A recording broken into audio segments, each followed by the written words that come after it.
Hi guys, today we're going to talk about Prince Harry. We're going to talk about a big decision that the government of England has taken in regards to his security.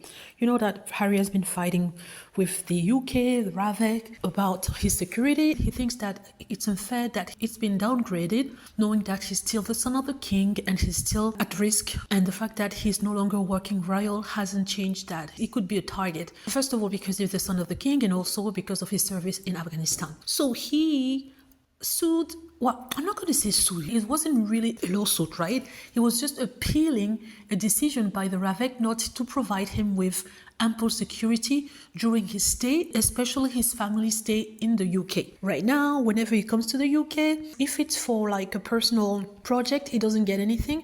However, if it's to do public service, and if it has to do with the royal family, provided that he gives a 30-day notice, he will be granted full security. But he doesn't agree with that, which is understandable, since that people were actually prosecuted, then sentenced to some years in prison for their plotting of harming him and his wife, and other people as well. They perceived as traitor of the race. Yeah, those white supremacists.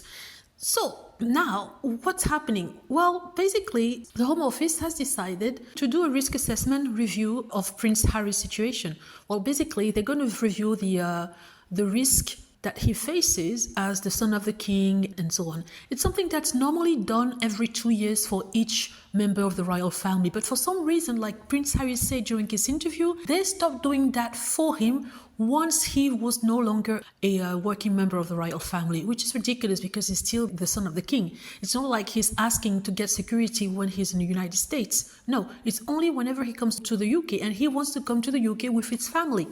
Anywho, so they decided to reassess the risk that he faced, right? To do a risk assessment of his situation. Yeah, which is a great thing. People have now been speculating as to why they're saying that, oh, this is because they're plotting to bring him back to the royal family. No, it's completely false.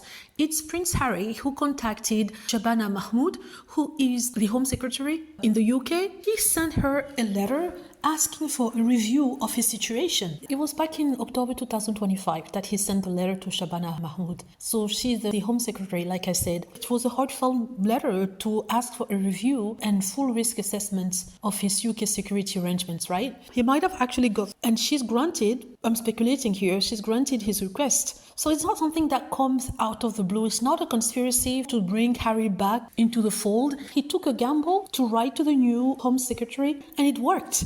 That's what I think.